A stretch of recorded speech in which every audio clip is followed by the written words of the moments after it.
নমস্কার, আমি সাধনা। আবার একটা নতুন ব্লগে আমি স্বাগত জানাই। এখন ঘড়িতে বাজে হচ্ছে 10টা বেজে 20। আর এই যে মিঠি স্নান করেছে, স্কুল যাওয়ার জন্য তৈরি হচ্ছিল, কিন্তু স্কুল ওর বন্ধ। কোনো মেসেজ আসেনি, আমি ভাবছিলাম হয়তো স্কুল খুলে আছে, কিন্তু শুনতে পেলাম যে স্কুল ওর বন্ধ। তো স্নান করা হয়ে গেছে, এখন টিফিনটা করে নেবে, আবার পড়তে বসে যাবে নাকি? হ্যাঁ, হ্যাঁ দিয়ে দেবো। হ্যাঁ, না, দিয়ে দেবো। সৌভিক পড়বে। তো আমি রান্নাবান্না করে নিলাম। আজকে সন্ধ্যেবেলা, আজকে লোকনাথ পুজো, তো সবাইকে লোকনাথ পুজোর শুভেচ্ছা জানাই।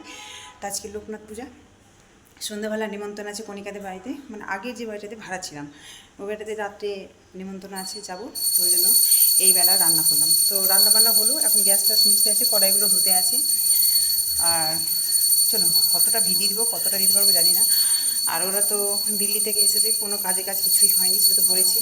তো যাই হোক, যেটা হওয়ার নাই সেটা কখনোই হবে না। আর উপরওয়ালা না চাইলে কিচ্ছু করার নেই। উপরওয়ালা যদি চাইতো তাহলে নিশ্চয়ই হতো। আর উপরওয়ালা চায়নি বলেই কিছু হয়নি। সবই তো উপরওয়ালা যা করবে তাই। উপরওয়ালা যেটা বলবে, সেটা যেটা করতে বলবে সেটাই তো হবে। তো যাই হোক, শুধু যাওয়া আসাই হয়েছে। তো আমারও সকালবেলা চাটা খেয়েছি, পুজো টুজো হয়েছে, উপরে অনেকগুলো ছাদে মেলে দিয়ে এসেছি।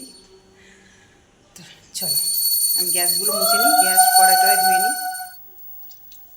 এখন খেতে বসে গেছি। এই যে আলু পটলের তরকারি হয়েছে, আর নিয়েছি কুলের আচার, আর সাথে লেবু নিয়েছিলাম, লেবুটা চেপে নিয়েছি। মিঠি তো লেবু নিল না, ওই এমনি এমনি খাচ্ছে কুলের আচার দিয়ে। আর আলু পটলের তরকারির শুধু আলু নিয়েছে, পটল খাচ্ছে না। তো কুলের আচার ও নিয়েছে। মানা করলাম অতটি নিস না, কারণ গলা ঠান্ডা লেগে গেলে আবার গান গাওয়ার অসুবিধা হবে। তো শুনলো কই, এই যে কতটা নিয়েছে, আমার থেকেও বেশি নিয়েছে। তখন আমরা খেতে বসেছি, ছাদ থেকে জামা কাপড়গুলো নিয়ে এসে ভাঁজ করে সব রেখে দিলাম। তো সন্ধ্যাবেলা টক দই আর মিষ্টি দই নিয়ে আসলো, সাথে পাউরুটি, আর এনেছে ছানা জিলিপি, আর হচ্ছে মিষ্টি। তো এইগুলো সব এনেছে, এখন টিফিন হবে। আর টিফিন খাওয়ার পরে তো চলে এসেছি ওই যে আগের বার যে বাড়িটায় ভাড়া ছিলাম, ওই বাড়িটাতে আজকে লোকনাথ পুজো হলো, সত্যনারায়ণ পুজো হলো, আর হচ্ছে শিব পুজো হলো। তো এই ঘরে লোকনাথ পুজো আর শিব পুজো হলো, সেটা তুলে ধরলাম। আর ওইদিকে বড় ঘরটাতে, যে ঘরে কণিকা থাকে, সেই ঘরে হলো সত্যনারায়ণ পুজো। তো যাই হোক, এখানে এলাম।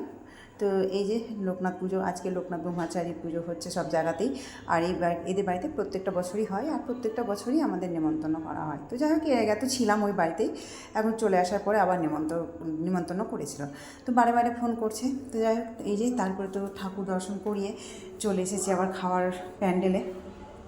তো ওরা তো মিঠির বাবা, তারপর হচ্ছে দেবরাজ আর আমার ছেলে, ওরা জায়গা পেয়েছে, খেতে বসে গেছে। আর আমি যে পরে জায়গা পেলাম, ওই জন্য বসে আছি। তো আমাদের ব্যাচটাতে আবার পরে দিবে। তো ওদের খাওয়া দাওয়া শুরু হয়ে গেছে।